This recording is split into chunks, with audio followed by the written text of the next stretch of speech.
여기는 전국의 마트, 백화점, 온라인몰을 운영하는 대형 유통회사 본사입니다. 저는 24, 야간에 숫자를 정리하는 계약직 직원으로 일합니다. 월세 납부 알림은 사흘째 깜빡이고 화면 속 초과 근무 신청 버튼은 회색으로 잠겨 있습니다. 오늘도 반품 수치와 바코드 라벨을 다시 뽑은 기록을 하나씩 맞춰보며 처음 기록된 그대로 보고서를 채웁니다. 규정은 제게 마지막 남은 방패이고 서명은 제 이름을 지켜주는 얇은 끈입니다. 운영본부 상무가 조용히 들어옵니다. 그는 제 이름을 부르지 않고 배지색만 훑어본 뒤 서류 뭉치를 제 책상 위로 미끄러뜨립니다. 손목시계를 내밀어 제 팔기를 막고 기타 조정 칸을 손끝으로 콕 찍어 다른 방향을 암시합니다. 형광등 소음이 커지고 그의 그림자가 제 모니터를 덮습니다. 계약직 주제에 어디서 개겨? 하란 대로 좀 해라. 시키는 대로 하면 얼마나 좋아? 내가 좀 쥐어준다니까. 저는 숨을 고르고 커서를 처음 입력된 숫자 위에 다시 올립니다. 짧은 정적 뒤 그의 손가락이 마감 시간을 탁탁 두드립니다. 제 화면에 저장 완료가 뜨고 가슴은 천천히 내려앉지 않습니다. 그날은 낮인데도 비가 내리고 있었습니다. 복도 끝 유리문을 밀자 차가운 바람과 함께 빗소리가 한꺼번에 들려옵니다. 로비 계단 가장자리, 비를 그대로 맞고 어깨를 웅크린 어르신 한 분이 앉아 계십니다. 저는 잠시 서 있었다가 손에 남은 작은 접이식 우산을 펼칩니다. 두 손으로 조심히 손잡이를 들어 그분 쪽으로 내밉니다. 고맙소. 저는 고개를 조금 숙여 인사합니다. 오늘 저는 무엇 하나 지키지 못한 것처럼 느꼈지만 이 한 가지만은 지킬 수 있었습니다. 작은 우산 하나를 사실처럼 그대로 건네는 일입니다. 이야기가 궁금하시다면 1초만 투자해 주세요. 구독과 좋아요, 알림 설정 부탁드립니다. 여러분의 경험과 생각을 댓글로 들려주시면 다음 이야기에도 꼭 반영하겠습니다. 비가 내리는 11월의 여의도 밤, 통합커머스그룹 본사 42층에서 야간 데이터 입력 작업이 끝났습니다. 24세 계약직 데이터 보조원은 모니터 앞에서 8시간을 보낸 뒤 피곤한 어깨를 돌렸습니다. 화면에는 반품 처리 데이터가 끝없이 나열되어 있었고 엑셀 시트의 숫자들을 시스템에 옮기는 단순한 업무였습니다. 월 180만 원의 급여는 원룸 월세 40만 원과 빚, 생활비를 감당하기에 빠듯했지만 정규직 전환 가능성이 있다는 희망으로 버텨왔습니다. 야간 근무를 마치고 나면 새벽 4시가 되었습니다. 이 시간에는 지하철도 끊겨 택시를 타야 했는데 택시비를 아끼려면 첫 차 시간까지 회사 휴게실에서 기다리는 것이 나았습니다. 하지만 오늘은 집에 가고 싶었습니다. 냉장고에 남은 계란 2개로 라면을 끓여 먹고 따뜻한 물로 샤워를 하고 싶었습니다. 엘리베이터에서 내려 1층 로비를 지나는데 유리문 너머로 비에 젖은 채 서 있는 70대 노인이 보였습니다. 회색 양복 차림의 노인은 우산 없이 빗속을 바라보고 있었습니다.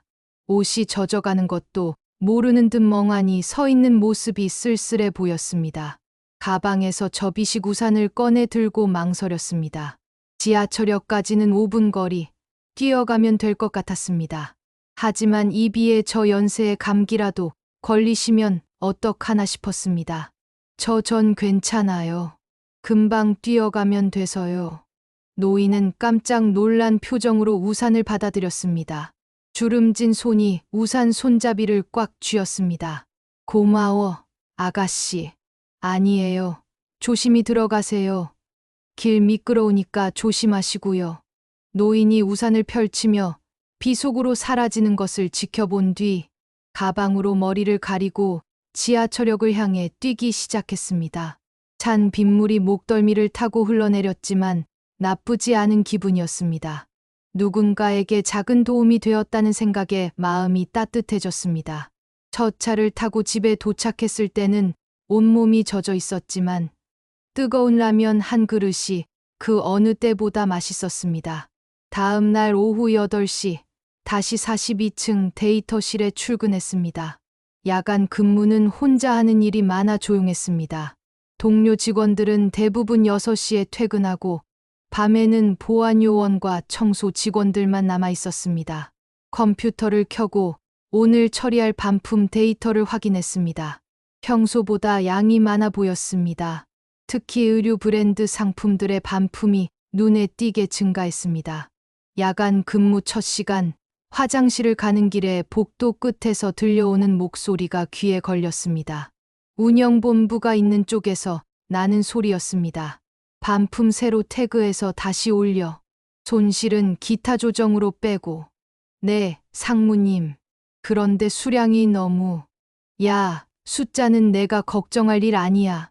그냥 처리만 해. 발소리가 멀어졌습니다. 무슨 대화인지 정확히 알 수는 없었지만 뭔가 석연치 않은 느낌이 남았습니다. 반품을 새로 태그해서 다시 판다는 것인지, 손실을 기타 조정으로 처리한다는 것은 무슨 의미인지 궁금했습니다. 하지만 계약직, 신분으로는 함부로 물어볼 수 없는 일이었습니다. 데이터실로 돌아와 반품 처리 현황을 다시 들여다봤습니다. 지난 한 달간 특정 브랜드 상품들의 반품률이 평소보다 높아 보였습니다. 특히 프리미엄 의류 브랜드들의 반품이 급증했는데 대부분 소비자 단순 변심으로 분류되어 있었습니다. 반품 사유를 자세히 보니 사이즈 불만족, 색상 불만족 같은 이유들이 반복되었습니다. 하지만 단순 입력 업무를 맡은 계약직에게는 분석할 권한이 없었습니다. 밤 12시가 넘어서자 건물은 더욱 조용해졌습니다. 간혹 청소 직원들이 지나가는 소리와 엘리베이터 작동 소리만 들렸습니다. 데이터 입력 작업을 계속하면서도 아까 들은 대화가 머릿속을 맴돌았습니다. 새로 태그해서 다시 올린다는 것이 정말 반품 상품을 재판매한다는 뜻일까요? 그렇다면 소비자들은 중고 상품을 신제품으로 알고 사는 것일까요? 새벽 2시경, 복도에서 또 다른 대화가 들려왔습니다. 이번 달 목표 달성했나? 네. 라벨 교체 작업으로 매출이 많이 올랐습니다. 좋아. 다음 달에도 계속 밀어붙여. 이번에는 더 구체적인 내용이었습니다. 라벨 교체 작업이 매출 증가와 연관되어 있다는 것을 알 수 있었습니다. 하지만 여전히 전체적인 그림은 보이지 않았습니다. 계약직 직원에게는 전체 업무 프로세스를 알 권한이 없었기 때문입니다. 그날 밤 작업을 마치고 퇴근하면서 로비에서 만난 노인의 따뜻한 미소가 떠올랐습니다. 작은 친절이 누군가에게 도움이 되었다는 생각에 마음이 따뜻해졌습니다. 하지만 복도에서 들은 대화들은 계속 신경 쓰였습니다. 혹시 회사에서 부정한 일이 벌어지고 있는 것은 아닐까요? 그렇다면 자신도 모르는 사이에 그 일에 연루되어 있는 것은 아닐까요? 일주일이 지났습니다. 평소와 같이 데이터 입력 작업을 하던 중 갑자기 시스템 화면에 오류 메시지가 떴습니다. 접근 권한이 없습니다. 관리자에게 문의하세요라는 빨간 글씨가 화면을 가득 채웠습니다. 몇 번을 다시 시도해봤지만 같은 메시지만 반복되었습니다. 전산팀에 문의했지만 명확한 답변을 듣지 못했습니다. 시스템 점검 중이라고 하는데 언제까지인지는 모르겠어요. 불안한 마음으로 하루를 보냈습니다. 시스템 접근이 차단된 상태에서는 업무를 할 수 없었습니다. 혹시 자신이 실수를 한 것은 아닌지 아니면 복도에서 들은 대화들과 관련이 있는 것인지 걱정이 되었습니다. 다음 날 아침 인사팀에서 연락이 왔습니다. 운영본부 상무님께서 면담을 요청하셨습니다.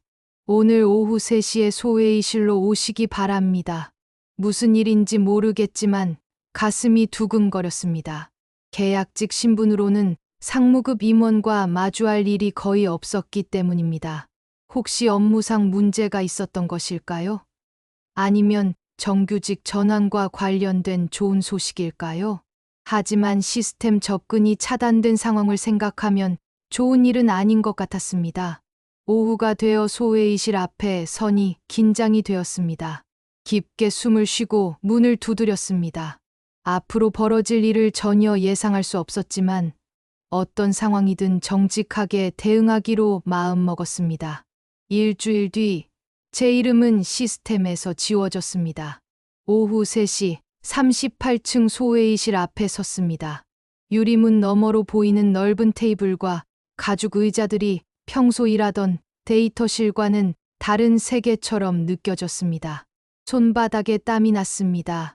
계약직으로 일한 지 8개월, 상무급 임원과 단둘이 마주할 일은 처음이었습니다. 문을 두드리고 들어갔습니다. 운영본부 상무는 50대 남성으로 짙은 회색 정장을 입고 테이블 한쪽에 앉아 있었습니다. 날카로운 눈빛으로 위아래를 훑어보더니 의자를 가리켰습니다. 앉으라는 뜻이었습니다. 의자에 앉으니 상무의 시선이 내려다보는 각도가 되었습니다. 의도적으로 높낮이를 조절한 것 같았습니다. 야, 너 돈 없잖아. 갑작스러운 말에 당황했습니다. 인사도 없이 바로 개인적인 상황을 언급하는 것이 의외였습니다. 월세 얼마야? 180에 85만 원이지? 용돈 받을 부모도 없고 계약직 월급으로 버티기 힘들지? 어떻게 개인 정보를 그렇게 자세히 알고 있는지 놀라웠습니다. 인사 파일을 미리 확인했거나 아니면 다른 경로로 조사를 한 것 같았습니다. 잘 처리하면 내가 챙겨줄게. 정규직 전환도 가능하고 보너스도 따로 줄 수 있어. 무엇을 잘 처리하라는 것인지 구체적으로 말하지 않았지만 뭔가 부정한 일과 관련된 제안이라는 직감이 들었습니다. 지난 일주일간 복도에서 들은 대화들이 떠올랐습니다. 반품 세로 태그, 손실 기타 조정, 라벨 교체 작업 같은 수상한 용어들이 머릿속을 스쳤습니다. 내가 처리하는 반품 데이터, 거기서 숫자 좀 조정하면 돼. 간단한 일이야. 불량률 3.8%를 0.3%로 맞춰주고 재고 손실도 적당히 줄여서 보고해. 구체적인 숫자까지 제시하며 데이터 조작을 요구했습니다.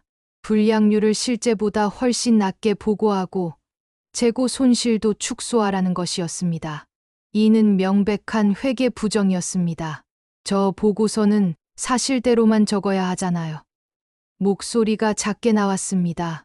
상무의 위압적인 분위기에 눌려서 평소보다 더 소심해졌습니다.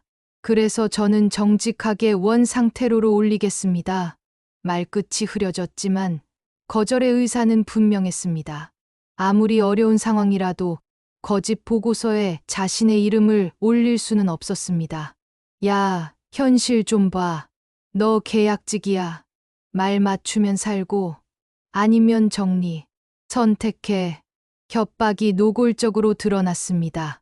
데이터 조작에 동참하지 않으면 해고하겠다는 위협이었습니다. 계약직이라는 불안정한 신분을 이용한 강요였습니다. 순간 마음속에서 여러 생각이 교차했습니다.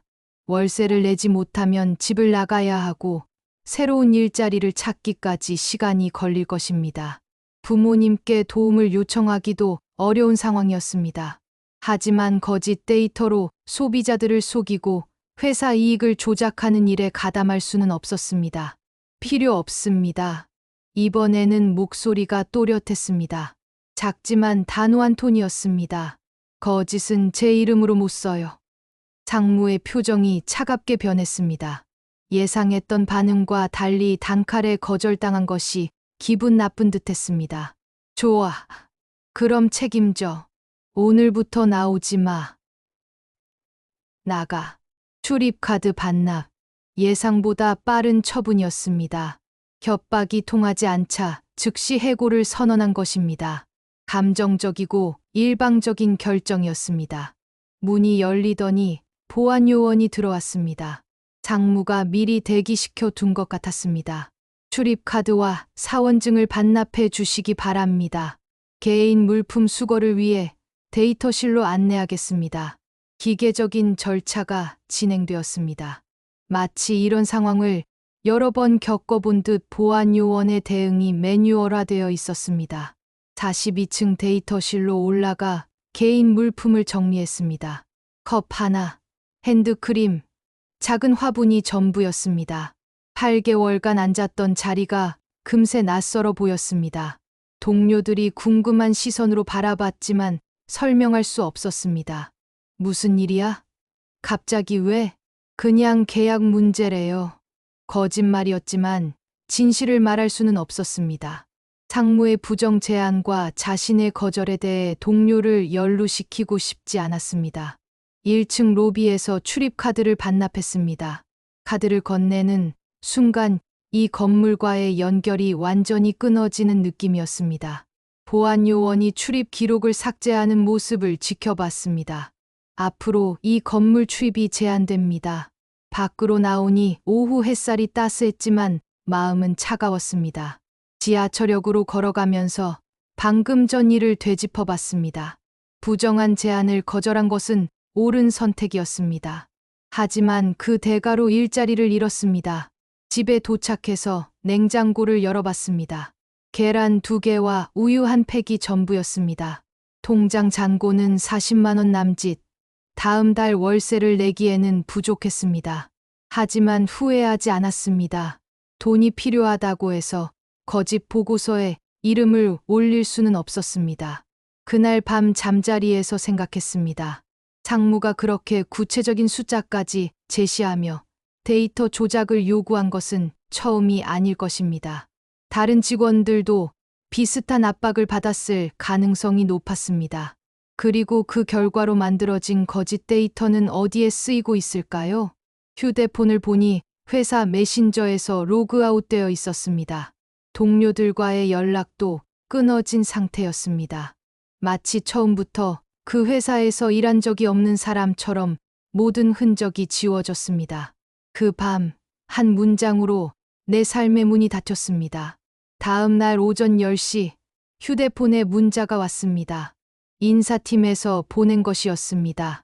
오늘 오전 11시까지 본사 37층 인사팀으로 출석하시기 바랍니다. 김대리. 어제 상무실에서 즉시 해고 통보를 받았는데 왜 다시 출석하라고 하는지 이해할 수 없었습니다. 혹시 상무의 일방적인 결정이 번복된 것일까요? 아니면 정식 절차를 밟기 위한 것일까요? 희미한 기대를 품고 회사로 향했습니다. 37층 인사팀 앞에서 기다리고 있으니 김대리가 나왔습니다. 30대 여성으로 평소 업무상 마주칠 일이 없었던 사람이었습니다. 표정이 굳어 있었고 시선을 마주치려 하지 않았습니다. 안녕하세요. 들어오세요. 작은 상담실로 안내받았습니다. 테이블 위에는 이미 서류가 준비되어 있었습니다. A4 용지 여러 장으로 구성된 공식 문서였습니다. 어제 운영본부와의 면담 결과에 따라 징계 처분이 결정되었습니다. 징계 처분이라는 단어가 귀에 박혔습니다. 해고가 아니라 징계라고 표현하는 것이 이상했습니다. 정직 1개월 및 계약 연장 보류 처분입니다. 서류를 넘겨주며 설명을 계속했습니다. 해고가 아니라 정직이라고 하니 약간의 안도감이 들었습니다. 하지만 계약 연장 보류라는 것은 사실상 해고와 다를 바 없었습니다. 현재 계약이 다음 달 말에 만료되기 때문입니다. 징계 사유는 조직 부적응 및 업무 태도 불량입니다. 조직 부적응과 업무 태도 불량이라는 모호한 표현이었습니다. 구체적으로 어떤 행동이 문제가 되었는지 명시되어 있지 않았습니다. 8개월간 성실히 근무했고 업무 평가에서도 특별한 지적을 받은 적이 없었는데 갑작스러운 처분이었습니다. 정직 기간 중에는 출근이 금지되며 급여는 지급되지 않습니다. 서명하시고 나가시면 됩니다. 서류를 자세히 읽어봤습니다. 징계 사유란에는 조직 부적응 태도라고 간단히 적혀 있을 뿐 구체적인 사실관계나 근거가 제시되어 있지 않았습니다. 어제 상무실에서 있었던 일에 대한 언급도 전혀 없었습니다. 저 사유 열람권은 있고 제 소명 문서는 첨부해 주실 수 있나요? 김 대리는 잠깐 당황한 표정을 지었습니다. 계약직에게서 이런 전문적인 용어를 들을 거라고 예상하지 못한 듯했습니다. 규정대로 처리되었으니 이제 돌아가시면 됩니다. 냉정하고 단호한 톤이었습니다. 더 이상의 질문이나 이의 제기를 받지 않겠다는 의미였습니다. 그럼 해고된 건가요? 작고 떨리는 목소리였습니다. 정직이라고 했지만 계약 연장 보류라는 말의 의미를 정확히 알고 싶었습니다. 하지만 물어보는 자신의 모습이 초라하게 느껴졌습니다. 계약 기간 만료 전까지 정직 처분이며 이유는 회사 방침에 따라 결정됩니다. 여전히 모호한 답변이었습니다. 사실상 해고나 다름없다는 뜻이었지만 직접적으로 말하지는 않았습니다. 결국 서명을 할 수밖에 없었습니다. 다른 선택의 여지가 없었기 때문입니다. 펜을 잡는 손이 떨렸습니다. 서명을 하는 동안 김 대리는 컴퓨터 화면만 바라보고 있었습니다. 개인 물품이 있으시면 수거해 가시기 바랍니다. 보안 요원이 동행하겠습니다. 어제 이미 개인 물품을 가져갔다고 말했지만 다시 한번 확인차 데이터실에 올라갔습니다. 자리에는 정말 아무것도 남아있지 않았습니다. 동료들이 궁금한 눈빛으로 바라봤지만 설명할 수 없었습니다. 무슨 일이야? 갑자기 왜? 그냥 계약 문제래요. 더 이상 말할 수 없었습니다. 동료를 곤란하게 만들고 싶지 않았습니다. 1층 로비에서 최종 절차를 마쳤습니다. 사원증과 출입카드는 이미 어제 반납했기 때문에 할 일이 없었습니다.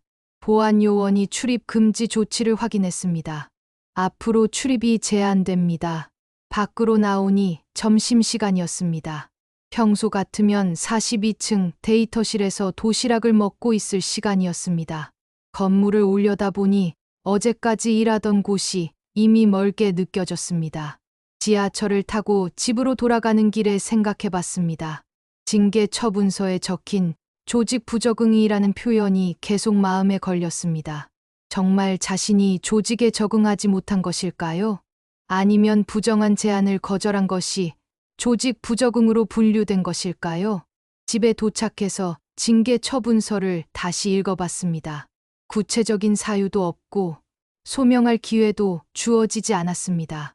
하지만 계약직이라는 약한 지위 때문에 어떻게 해볼 도리가 없었습니다. 그날 저녁 냉장고에서 계란 하나를 꺼내 라면을 끓여 먹었습니다. 내일부터는 구직 활동을 시작해야 했습니다. 하지만 이전 직장에서 징계 처분을 받았다는 사실이 새로운 취업에 불리하게 작용할 가능성이 높았습니다. 그날 밤 통보서 한 장으로 8개월간의 직장 생활이 끝났습니다. 정직 처분을 받은 지 3일째 되는 날 휴대폰이 울렸습니다. 모르는 번호였습니다. 안녕하세요. 통합커머스그룹 재단 실무를 담당하고 있는 박민준입니다. 혹시 시간 되실 때 뵐 수 있을까요? 재단이라는 단어가 생소했습니다. 회사에서 일할 때도 재단에 대해 들어본 적이 없었습니다. 하지만 회사와 관련된 일이라면 한번 만나보는 것이 좋겠다고 생각했습니다. 네, 언제 어디서 만날까요? 내일 오후 2시에 본사 45층으로 오실 수 있으신가요? 로비에서 안내해드리겠습니다. 45층은 가본 적이 없는 곳이었습니다. 42층 데이터실에서 일할 때도 그보다 위층에 올라갈 일은 없었습니다. 최고 경영진들이 있는 층이라고 들었습니다. 다음 날 오후 본사 로비에서 기다리고 있으니 30대 남성이 다가왔습니다. 정장 차림이었지만 딱딱한 느낌보다는 편안한 인상이었습니다. 안녕하세요. 박민준입니다. 고생 많으셨을 텐데 시간 내주셔서 감사합니다. 정중한 인사였습니다. 계약직이었던 자신에게 이렇게 예의를 갖춰 대하는 것이 의외였습니다. 45층에 도착하니 분위기가 완전히 달랐습니다. 넓은 복도와 고급스러운 인테리어, 큰 창문을 통해 보이는 한강 전망이 인상적이었습니다. 박민준이 안내한 곳은 작은 응접실이었습니다. 재단이 뭐 하는 곳인가요? 그리고 저를 왜 불러주신 건지 궁금한 것이 많았습니다. 징계 처분을 받은 상황에서 갑자기 재단에서 연락이 온 것이 이상했습니다. 먼저 소개해드릴 분이 계십니다. 문이 열리며 70대 노인이 들어왔습니다. 회색 양복을 입은 모습이 낯익었습니다. 비 내리는 날 밤 로비에서 만났던 그 노인이었습니다. 그때 우산. 깜짝 놀라서 일어났습니다. 우산을 빌려드렸던 분이 이런 높은 층에 계실 줄은 몰랐습니다. 그날은 고마웠소, 아가씨. 회장님께서 그날 일을 계속 말씀하시더라고요. 누가 우산을 빌려준 직원인지 찾아보라고 하셔서. 회장이라는 말에 더욱 놀랐습니다. 통합커머스그룹의 창업주인 회장에게 우산을 빌려드렸던 것입니다. 당신은 우산이 아니라 내 안의 따뜻함을 돌려주었소.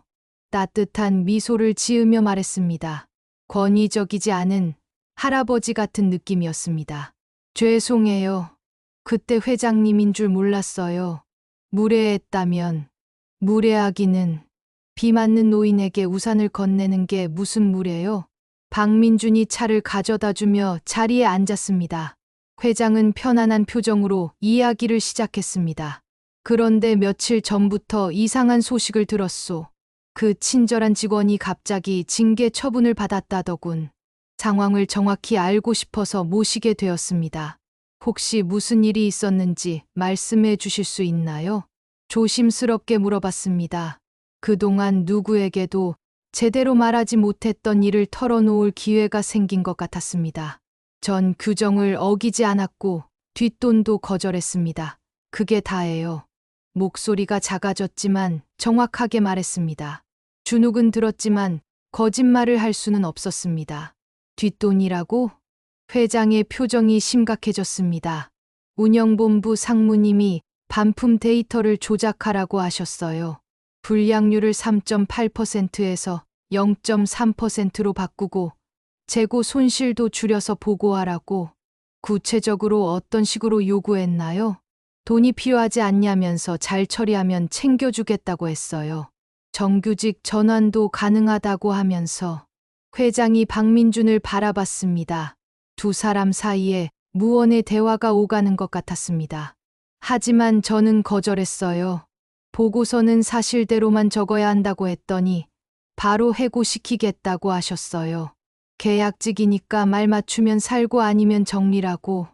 목소리가 점점 작아졌습니다. 그날의 일을 되짚어보니 다시 무력감이 들었습니다. 그래서 어떻게 했소? 거짓은 제 이름으로 못 쓴다고 했어요. 그랬더니 그날부터 나오지 말라고 하시면서. 회장의 얼굴이 굳어졌습니다. 화가 난 것 같지만 자신에게 화를 내는 것은 아니었습니다. 사람 하나의 삶을 감정과 돈으로 지을 순 없지. 단호한 톤이었습니다. 평소의 온화한 모습과는 다른 경영자로서의 면모가 드러났습니다. 확인하세. 정확히. 박민준에게 지시했습니다. 네, 회장님. 독립조사를 진행하겠습니다. 혹시 증거가 될 만한 자료가 있으신가요? 메일이나 문서, 녹음 파일 같은 것들요. 특별한 건 없어요. 다 말로 했고 제가 증명할 방법이 없어서. 괜찮습니다. 다른 방법으로 확인해 보겠습니다. 회장이 일어나며 말했습니다. 잘못된 건 바로잡아야 하오. 특히 옳은 일을 한 사람이 벌 받는 건 더더욱. 정말 괜찮을까요? 저 때문에 문제가 커지는 건 아닌지. 문제를 키운 건 당신이 아니라 그쪽이요. 당신은 그저 옳은 일을 했을 뿐. 따뜻하지만 확신에 찬 목소리였습니다. 며칠 시간을 주시면 정확한 사실관계를 파악해서 연락드리겠습니다. 감사합니다. 하지만 저는 별로 기대하지 않아요. 이미 징계 처분도 받았고 아직 끝난 게 아니오. 진실은 언젠가 드러나게 되어 있소. 응접실을 나서며 회장이 마지막으로 말했습니다. 그날 우산 덕분에 비를 피할 수 있었소. 이번에는 내가 당신을 위해 우산이 되어주겠소. 엘리베이터를 타고 내려오면서 믿기지 않는 기분이었습니다. 우연히 도움을 드린 분이 회장이었고 그분이 자신의 편이 되어주겠다고 했습니다. 하지만 한편으로는 걱정도 되었습니다. 큰 조직에서 진실을 밝혀내는 것이 쉬운 일은 아닐 것이기 때문입니다. 그날 밤 처음으로 희망이라는 감정을 느꼈습니다. 혼자가 아니라는 생각에 마음이 조금 가벼워졌습니다. 2달이 흘렀습니다. 정직 처분 기간은 진작 끝났지만 계약 연장은 보류된 상태였습니다. 그동안 아르바이트를 전전하며 생계를 유지했습니다. 편의점 야간 근무, 전단지 배포, 카페 서빙까지 닥치는 대로 일했지만 수입이 불안정했습니다. 월세는 2개월째 밀리고 있었고 집주인으로부터 독촉 연락이 계속 왔습니다. 박민준으로부터는 가끔 안부 인사만 받았을 뿐 조사 진행 상황에 대한 구체적인 소식은 없었습니다. 처음에는 기대했지만 시간이 지날수록 현실적으로 어려운 일이라는 생각이 들었습니다. 대기업의 임원급 비리를 밝혀내는 것이 쉬운 일은 아닐 것이기 때문입니다. 어느 날 오후 박민준에게서 연락이 왔습니다. 시간 되시면 뵐 수 있을까요? 조사 결과를 말씀드리고 싶어서요. 목소리에 긴장감이 섞여 있었습니다. 좋은 소식인지 나쁜 소식인지 알 수 없었지만 마음의 준비를 하고 약속 장소로 향했습니다. 여의도 한 카페에서 만났습니다. 박민준은 노트북과 서류 뭉치를 가져왔습니다. 표정이 진지했습니다. 먼저 사과드리고 싶어요. 조사의 생각보다 오래 걸렸습니다. 하지만 확실한 증거를 찾아냈습니다. 노트북 화면을 돌려 보여주었습니다. 엑셀 시트에는 월별 데이터가 정리되어 있었습니다. 당신이 재직했던 8개월 동안의 반품 불량률입니다. 화면에는 월별 불량률이 그래프로 표시되어 있었습니다. 대부분 0.3% 내외로 일정했습니다. 그런데 당신이 해고된 이후부터 불량률이 급등했습니다. 그래프가 확연히 달라졌습니다. 해고 이후 첫 달에는 2.1%, 두 번째 달에는 3.8%까지 치솟았습니다. 불량률이 0.3%에서 3.8%로 급등했습니다. 박민준과 함께 온 동료가 부연 설명했습니다. 데이터실에서 함께 일했던 직원이었습니다. 이상에서 더 자세히 들여다봤더니 반품 상품의 재등록 패턴이 급증한 걸 발견했어요. 라벨 제출력 로그와 판매 급증 시각이 일치합니다. 또 다른 화면을 보여주었습니다. 특정 상품들의 라벨이 제출력되는 시간과 해당 상품들의 온라인 판매가 급증하는 시간이 거의 동일했습니다. 반품으로 들어온 상품에 새 라벨을 붙여서 신제품으로 재판매한 거죠. 그것도 프리미엄 브랜드 제품들 위주로요. 수익률이 높은 상품들만 골라서 명백한 소비자 기만 행위였습니다. 중고 상품을 신제품으로 속여 판매한 것입니다. 더 심각한 건 따로 있어요. 새로운 문서를 꺼내 보여주었습니다. 송장과 계약서, 사본들이었습니다. 컨설팅비 송장의 수취처가 상무 조카 법인입니다. 운영본부 상무의 조카가 운영하는 법인이 회사로부터 컨설팅비 명목으로 돈을 받고 있었습니다. 월 평균 3천만 원씩, 1년 동안 총 4억 원에 가까운 금액이었습니다. 그런데 실제로는 어떤 컨설팅도 제공하지 않았어요. 서류상으로만 존재하는 유령 계약이었죠. 저희는 단순히 데이터 정리 업무만 했다고 하는데 구체적인 업무 내역은 제시하지 못하고 있어요. 협력사 영업팀장과 상무 조카의 해명은 앞뒤가 맞지 않았습니다. 회피적이고 모호한 답변만 반복했습니다. 그런 세부 사항은 기억이 잘 안 나고 업무가 복잡해서 한 번에 설명드리기가 명백한 얼버무림이었습니다. 당신이 보낸 메일들도 모두 복구했어요. 이메일 내역을 보여주었습니다. 재직 기간 중 보낸 모든 보고서와 데이터 파일들이 정리되어 있었습니다. 누락이 아니라 분식이었어요. 그녀는 완전 무죄입니다. 박민준의 목소리에 확신이 담겼습니다. 당신이 작성한 모든 보고서가 정확했어요. 숫자 하나도 조작되지 않았고 누락된 것도 없었어요. 8개월간 자신이 작성한 모든 데이터가 정확했다는 증명이었습니다. 조직 부적응이나 업무 태도, 불량과는 전혀 관계없는 일이었습니다. 저 그때도 그냥 사실대로만 적었어요. 작은 목소리였지만 떨리지 않았습니다. 자신이 옳았다는 확신이 생겼기 때문입니다. 바로 그게 문제였던 거죠. 사실대로 적으니까 그들의 부정행위가 드러날 수밖에 없었던 거예요. 당신이 해고된 후에 들어온 새 직원은 상무의 지시대로 데이터를 조작했어요. 그래서 불량률이 갑자기 떨어진 거고요. 모든 퍼즐이 맞춰졌습니다. 자신이 해고된 이유가 업무 능력이나 태도 때문이 아니라 부정행위에 가담하지 않았기 때문이었다는 것이 명확해졌습니다. 회장님께서 전면 재조사를 지시하셨어요. 외부 전문기관도 참여해서 객관적으로 검증하고 있습니다. 조만간 공식적인 조치가 있을 예정입니다. 희망이 보이기 시작했습니다. 하지만 한편으로는 걱정도 되었습니다. 큰 조직에서 이런 비리가 공개되면 파장이 클 것이고 관련된 많은 사람들이 피해를 받을 수도 있기 때문입니다. 혹시 저 때문에 회사에 큰 문제가 생기는 건 아닌가요? 문제를 만든 건 당신이 아니에요. 이미 문제가 있었던 걸 당신이 거부했을 뿐이죠. 오히려 더 큰 문제가 되기 전에 막은 거라고 봐야 해요. 카페에서 나오면서 마음이 복잡했습니다. 억울함이 해소될 것 같은 안도감과 함께 앞으로 벌어질 일들에 대한 부담감도 느껴졌습니다. 하지만 진실이 밝혀졌다는 사실만으로도 큰 위안이 되었습니다. 그날 밤 오랜만에 깊이 잠들 수 있었습니다. 숫자들이 증언해 주었습니다. 자신이 옳았다고, 끝까지 정직했다고 말입니다. 조사 결과가 나온 지 일주일 후 인사팀에서 연락이 왔습니다. 김대리가 아닌 다른 목소리였습니다. 안녕하세요. 인사팀 부장입니다. 시간 되시면 한번 뵐 수 있을까요? 좋은 소식을 전해드리고 싶어서요.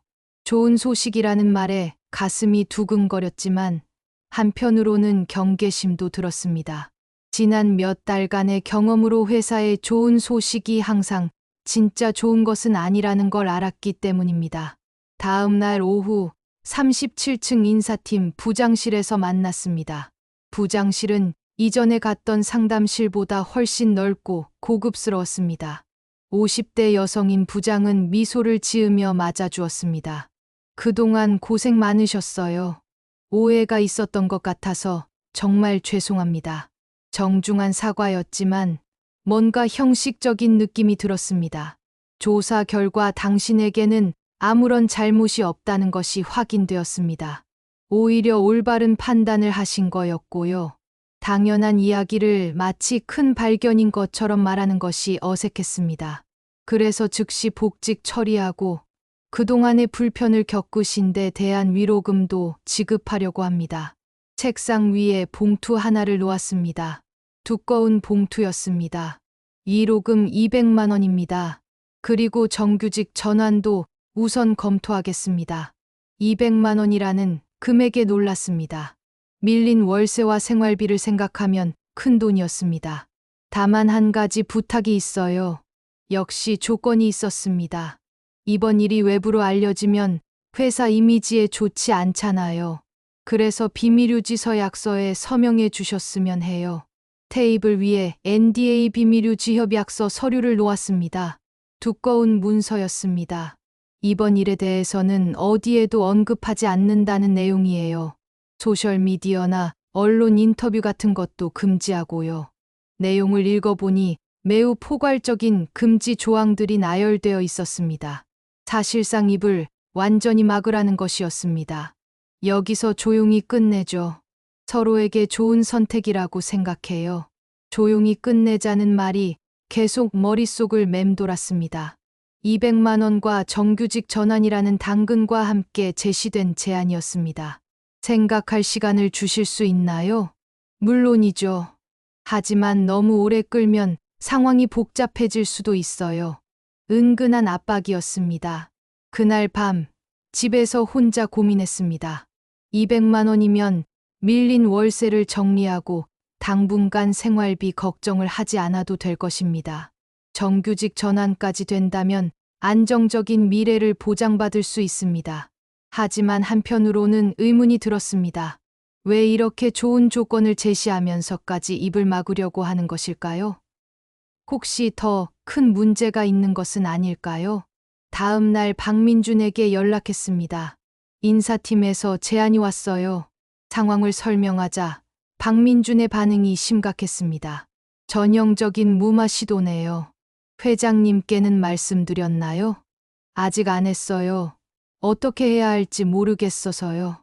한번 만나서 상의해 보시죠. 중요한 선택이니까요.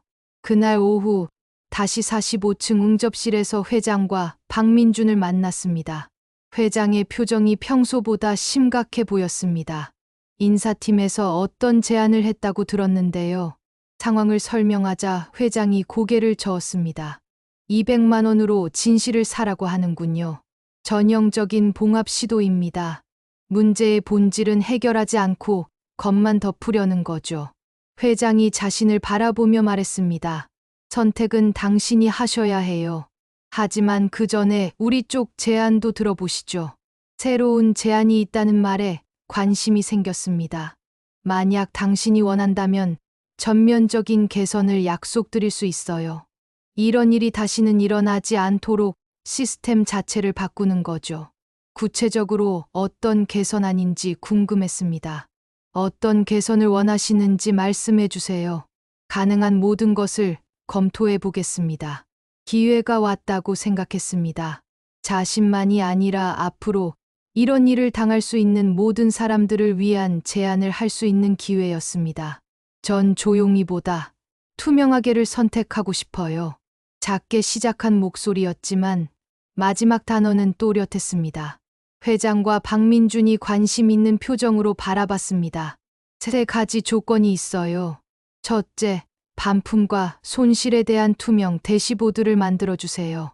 구체적인 내용을 설명했습니다. 제출력 이력 추적, 이중 서명 시스템, 야간 CCTV 연동 등 기술적인 장치를 통해 부정행위를 원천 차단하자는 제안이었습니다. 그리고 이 대시보드는 전 직원이 볼 수 있도록 전사에 공개해 주세요. 투명성에 대한 강한 의지를 보여주는 조건이었습니다. 둘째, 감정 해고를 금지해 주세요. 지난 몇 달간 자신이 겪었던 부당한 대우가 다시는 일어나지 않기를 바라는 마음에서 나온 조건이었습니다. 사유 입증과 열람권, 소명권을 의무화해 주세요. 아무리 계약직이라도 감정으로 자르는 일은 없어야 해요. 셋째, 이해상충을 엄격히 금지해 주세요. 상무의 조카 법인 사건을 염두에 둔 조건이었습니다. 진인척이나 특수관계인 등록을 의무화하고 관련 거래를 제한해 주세요. 3가지 조건을 모두 설명하고 나니 응접실이 조용해졌습니다. 회장이 박민준과 눈을 마주치며 무언의 대화를 나누었습니다. 좋은 제안이에요. 하지만 쉽지 않은 일들이죠. 시스템 구축에 상당한 비용과 시간이 필요할 것 같아요. 그래도 꼭 필요한 일이라고 생각해요. 저 같은 일을 당하는 사람이 더 이상 없었으면 좋겠어요.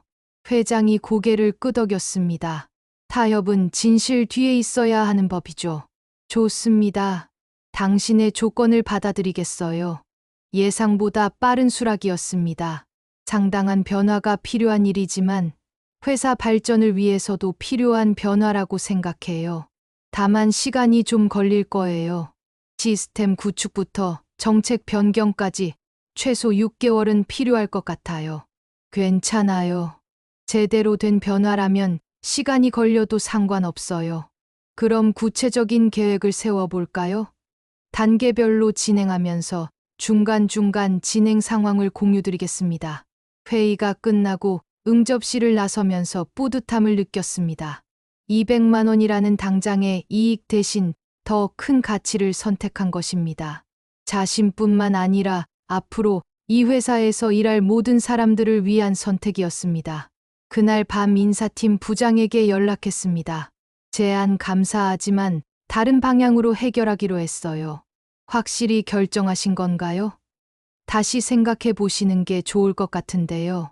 네, 확실해요. 전화를 끊고 나니 마음이 홀가분했습니다. 조용히 덮고 가는 것보다 투명하게 해결하는 것이 옳다는 확신이 들었습니다. 창밖을 보니 별이 떠 있었습니다. 앞으로 몇 달간은 또 다른 도전이 기다리고 있을 것입니다. 하지만 이번에는 혼자가 아닙니다. 진실을 지지해 주는 사람들이 있고 변화를 위한 구체적인 계획도 있습니다. 선택의 순간에서 조용함 대신 투명함을 택했습니다. 그것이 더 어려운 길일지도 모르지만 더 의미 있는 길이라고 믿었습니다. 일주일 후 박민준으로부터 긴급 연락이 왔습니다. 내일 오전 10시에 전사 타운홀이 있어요. 회장님께서 직접 발표하실 예정입니다. 참석해 주실 수 있나요? 회장님께서 꼭 와달라고 하셨어요. 전사 타운홀은 전 직원이 참여하는 대규모 집회였습니다. 보통 분기별 실적 발표나 중요한 회사 방침을 공지할 때 열렸습니다. 하지만 회장이 직접 나서는 경우는 매우 드물었습니다. 특히 이번 타운홀은 모든 지점과 해외 법인까지 실시간 연결하는 대규모 행사로 계획되었습니다. 그날 밤 잠이 오지 않았습니다. 어떤 발표가 있을지, 자신이 그 자리에 있어도 되는 것인지 걱정이 되었습니다. 지난 몇 달간 아르바이트로 연명하던 신분에서 갑자기 전사 행사에 참석하게 된 것이 현실감이 없었습니다. 다음 날 아침 일찍 일어나 정장을 꺼내 입었습니다. 몇 달간 입지 않아서 약간 작아진 것 같았지만 그래도 가장 정중한 옷차림으로 준비했습니다. 거울을 보니 예전 회사 다닐 때보다 얼굴이 야위어 보였습니다. 본사에 도착하니 평소보다 분주한 분위기였습니다. 직원들이 2층 대강당으로 향하고 있었고 외부 방송 장비들도 설치되어 있었습니다. 보안 요원들이 평소보다 많이 배치되어 있었습니다. 신분증을 확인해 주시기 바랍니다. 출입 통제가 엄격했습니다. 명단에 자신의 이름이 있는지 확인하는 과정에서 잠깐 긴장했지만 다행히 사전 등록이 되어 있었습니다. 2층 대강당에 들어서니 규모에 압도되었습니다. 500명이 넘는 직원들이 자리를 가득 메웠고 무대 위에는 대형 스크린이 설치되어 있었습니다. 화면에는 전사 라이브 스트리밍, 전국 17개 지점, 해외 5개 법인 동시 접속이라는 문구가 떠 있었습니다. 박민준이 앞쪽 VIP석으로 안내했습니다. 주변에는 임원급 직원들이 앉아 있었습니다. 전직 계약직이었던 자신이 이런 자리에 있는 것이 어색했습니다. 몇몇 임원들이 궁금한 시선으로 바라봤지만 박민준이 간단히 소개해 주었습니다. 청년 권익 보호 업무를 담당하게 될 분입니다. 정확한 설명은 아니었지만 어색한 분위기를 모면할 수 있었습니다. 9시 50분경 강당 안이 점점 조용해졌습니다. 화면에는 실시간 접속자 수가 표시되었습니다. 전국에서 3,200명이 넘는 직원들이 동시에 시청하고 있었습니다. 이런 대규모 행사는 회사 역사상 몇 번 없었던 일입니다. 10시 정각, 회장이 단상에 올랐습니다. 평소보다 표정이 무거웠고 걸음걸이도 신중했습니다. 강당 안이 완전히 조용해졌습니다. 화면을 통해 지켜보는 전국 직원들도 마찬가지였을 것입니다. 오늘 여러분께 무거운 마음으로 말씀드릴 일이 있습니다. 마이크 없이도 잘 들리는 단단한 목소리였습니다. 70년 넘게 살아온 경험에서 나오는 무게감이 느껴졌습니다. 40년 전 이 회사를 창업할 때 저는 단순한 꿈을 가지고 있었습니다. 정직하게 일하고 고객을 속이지 않고 직원을 가족처럼 대하는 회사를 만들고 싶었습니다. 창업 초기의 이야기를 꺼내며 말을 시작했습니다. 강당 안 분위기가 더욱 진지해졌습니다. 하지만 그 꿈이 심각하게 훼손되는 일들이 우리 회사에서 벌어졌습니다. 소비자를 속이고 직원을 부당하게 해고하고 회사 돈을 빼돌리는 일들이 말입니다. 강당 안에서 웅성거리는 소리가 들렸습니다. 직원들도 구체적인 내용을 처음 듣는 것 같았습니다. 화면 속 댓글창에도 놀라는 반응들이 실시간으로 올라오고 있었습니다.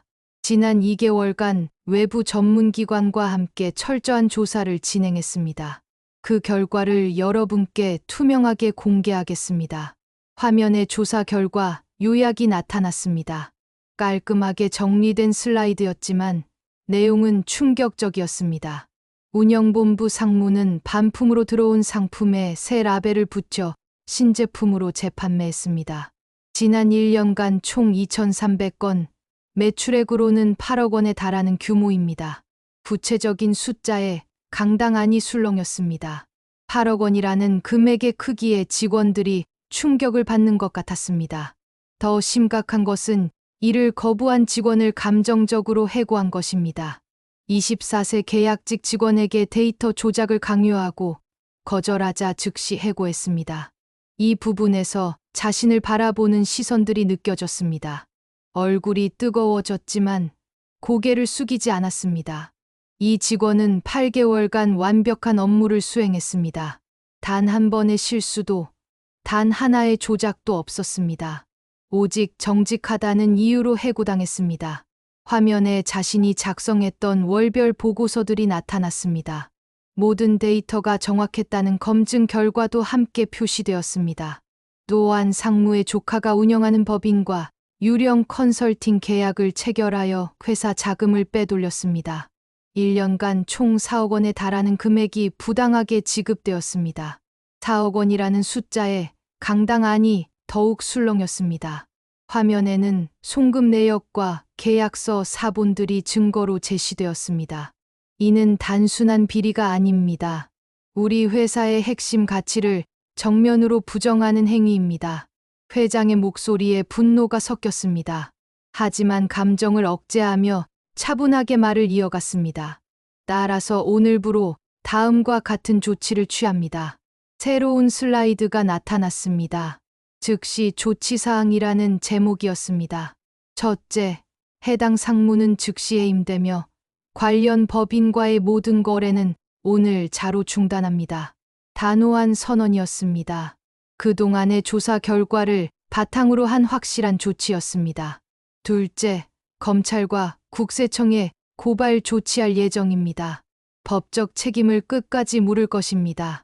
법적 처벌까지 예고한 것은 매우 강경한 조치였습니다.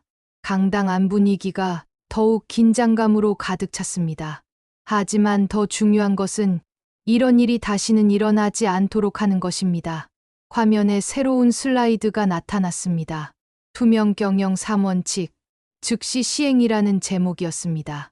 첫째, 반품과 손실에 대한 투명 대시보드를 구축합니다. 구체적인 시스템 설계도가 화면에 나타났습니다. 제출력 이력 추적, 이중 서명 시스템, 야간 CCTV 연동 등 기술적인 장치들이 상세히 설명되었습니다. 모든 과정이 실시간으로 공개되며 누구든지 확인할 수 있습니다. 숨길 것이 없다면 공개하는 것을 두려워할 이유도 없습니다. 투명성에 대한 강한 의지가 드러났습니다. 둘째, 감정 해고를 완전히 금지합니다. 이 부분에서 직원들의 반응이 뜨거웠습니다. 특히 계약직과 신입사원들이 큰 관심을 보였습니다. 앞으로는 모든 징계 처분에 대해 구체적인 사유 입증과 열람권, 소명권을 보장하겠습니다. 감정이나 개인적 판단으로 직원을 해고하는 일은 절대 없을 것입니다. 화면에는 새로운 징계 절차가 자세히 설명되었습니다. 투명하고 공정한 과정이 보장되는 시스템이었습니다. 셋째, 이해상충을 엄격히 금지합니다. 모든 임직원의 친인척 및 특수관계자 등록을 의무화하고 관련 거래를 원천 차단하겠습니다. 예외는 없습니다. 강력한 어조였습니다. 임원들 사이에서도 긴장감이 느껴졌습니다. 이 모든 정책은 오늘부터 즉시 시행됩니다. 말뿐인 약속이 아닙니다. 즉시 시행이라는 말에 강조점을 두었습니다. 실제 행동으로 보여주겠다는 의지였습니다. 우리는 감정으로 자르지 않을 것이며 돈으로 숫자를 속이지 않겠습니다. 회장의 목소리에 강한 의지가 담겼습니다. 이는 앞으로 회사 운영의 핵심 원칙이 될 선언이었습니다. 그리고 이 모든 일의 출발점이 된 한 직원을 다시 모시고 싶습니다. 갑자기 시선이 자신에게 집중되었습니다. 심장이 빨리 뛰기 시작했습니다. 500명이 넘는 사람들과 화면 넘어 3,200명의 시선을 한 몸에 받는다는 것이 부담스러웠습니다. 24세 계약직 직원으로 일하며 8개월간 완벽한 업무를 수행했습니다. 부정한 제안을 거절했다는 이유로 해고당했지만 끝까지 정직함을 지켜낸 직원입니다. 회장이 자신의 이야기를 정확하게 전달하고 있었습니다. 강당 안에서 박수 소리가 터져 나오기 시작했습니다. 오늘부터 복직하며 새로 신설되는 청년 권익 보호 트랙의 첫 담당자로 임명합니다. 청년 권익 보호 트랙이라는 새로운 부서명이 화면에 나타났습니다. 계약직과 신입사원들의 권익을 보호하고 부당한 대우를 방지하는 역할을 하는 부서였습니다. 박수 소리가 강당을 가득 채웠습니다. 화면 속 댓글창에도 응원과 축하 메시지들이 빠르게 올라오고 있었습니다. 하지만 여전히 믿기지 않았습니다. 한 말씀 해주시겠습니까? 회장이 마이크를 건네며 말했습니다. 떨리는 손으로 마이크를 받았습니다. 무게가 생각보다 무거웠습니다. 500명이 넘는 시선과 화면, 너머 수천 명의 시선이 자신을 바라보고 있었습니다. 저 여전히 부족하지만 목소리가 작게 시작되었습니다. 긴장감에 입이 바짝 말랐고 손바닥에는 땀이 났습니다. 있는 그대로 쓰고 있는 그대로 말하겠습니다. 점점 목소리가 또렷해졌습니다. 자신이 믿는 가치에 대한 확신이 생겼기 때문입니다. 지난 몇 달간 겪었던 일들이 모두 이 순간을 위한 것이었다는 생각이 들었습니다. 저는 자리보다 존중을 돌려받으러 왔습니다. 마지막 문장은 강당 전체에 울려 퍼졌습니다. 박수가 더욱 크게 터져 나왔고 일부 직원들은 기립박수를 보내기도 했습니다. 단상에서 내려와 자리에 앉으니 다리가 후들거렸습니다. 하지만 마음은 한결 가벼웠습니다. 지난 몇 달간의 억울함과 좌절감이 말끔히 사라진 느낌이었습니다. 타운홀이 끝난 후 많은 직원들이 다가와 축하 인사를 건넸습니다. 특히 젊은 직원들과 계약직 동료들의 반응이 뜨거웠습니다. 정말 고생 많았어요. 당신 덕분에 우리 모두가 더 안전해진 것 같아요. 앞으로 청년 권익 보호팀에서 많은 도움받을 것 같아요. 박민준이 다가와 악수를 청했습니다. 축하해요. 정말 멋진 한마디였어요. 청년 권익 보호 트랙은 완전히 새로운 부서예요. 계약직과 신입사원들의 권익을 보호하고 부당한 대우를 방지하는 역할을 하게 될 거예요. 새로운 시작이었습니다. 단순한 복직을 넘어서 더 큰 의미와 책임을 갖게 된 것입니다. 회장님께서 특별히 당부하신 말씀이 있어요. 이제 시작이라고. 진짜 중요한 일은 앞으로라고 하셨어요. 그날 오후 42층 새 사무실에 출근했습니다. 데이터실이 아닌 독립된 공간이었습니다. 문패에는 청년 권익 보호팀이라고 새로 제작된 간판이 붙어 있었습니다. 사무실은 작지만 깔끔하게 꾸며져 있었고 최신 컴퓨터와 사무용품들이 준비되어 있었습니다. 첫 업무는 투명 대시보드 구축을 위한 시스템 설계였습니다. 자신이 겪었던 문제들이 다시는 일어나지 않도록 하는 일이었습니다. IT팀과 협업하여 실시간 모니터링 시스템을 구축하고 부당한 지시를 신고할 수 있는 익명 신고 시스템도 만들 예정이었습니다. 책상 위에는 회장의 친필 메모가 놓여 있었습니다. 정직한 사람이 존중받는 회사를 만들어 주십시오라고 적혀 있었습니다. 무거운 책임감이 느껴졌지만 동시에 큰 보람도 느껴졌습니다. 그날 밤 집에 돌아와 거울을 봤습니다. 몇 달 전보다 훨씬 당당한 표정이었습니다. 진실이 승리했고 옳은 일을 한 사람이 인정받았습니다. 더 중요한 것은 이제 다른 사람들도 같은 일을 당하지 않도록 보호할 수 있는 위치에 서게 되었다는 것입니다. 창밖으로 보이는 여의도 야경이 예전보다 아름다워 보였습니다. 이제 정말 새로운 시작이었습니다. 복직한 지 한 달이 지났습니다. 청년 권익 보호팀의 업무가 본격화되면서 매일이 바쁘게 돌아갔습니다. 투명 대시보드 시스템 구축은 순조롭게 진행되었고 익명 신고 시스템에는 예상보다 많은 제보가 들어왔습니다. 대부분 계약직이나 신입사원들이 겪는 부당한 대우에 관한 내용이었습니다. 어느 날 오후 회장실에서 연락이 왔습니다. 회장이 직접 만나고 싶다고 했습니다. 45층 회장실은 처음 가보는 곳이었습니다. 넓은 공간과 고급스러운 인테리어가 인상적이었지만 회장은 여전히 소탈한 모습이었습니다. 요즘 어떤가요? 새 업무에 적응하는데 어려움은 없나요? 처음 해보는 일이라 배울 게 많지만 의미 있는 일이라고 생각해요. 그런데 제안하고 싶은 일이 하나 있어요. 회장이 서류 뭉치를 건네주었습니다. 표지에는 말없는 우산 기금 설립 계획서라고 적혀 있었습니다. 우산 하나로 시작된 일이니 우산으로 마무리하면 어떨까 싶어서요. 계획서를 읽어보니 흥미로운 내용이었습니다. 일상 속 작은 선행을 확산시키는 캠페인과 청년, 계약직 권익 보호 프로그램을 결합한 사회공헌 사업이었습니다.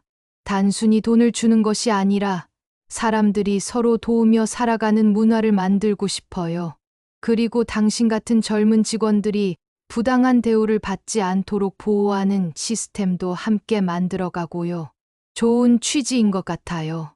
제가 어떤 역할을 하면 될까요? 프로젝트 매니저를 맡아주시면 어떨까요? 처음부터 끝까지 직접 기획하고 운영해 보세요.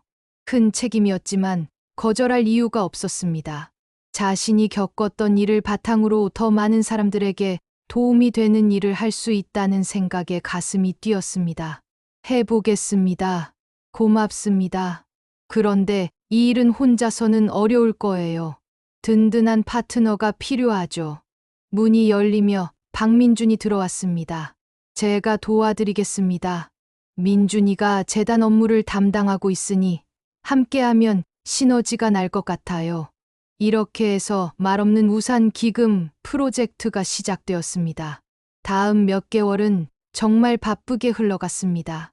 기금 설립을 위한 법적 절차, 파트너 기관 발굴, 캠페인 기획, 시스템 구축까지 할 일이 산더미 같았습니다.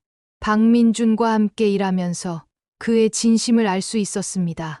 재벌 3세라는 배경과 달리 현장에서 직접 발로 뛰며 일했습니다.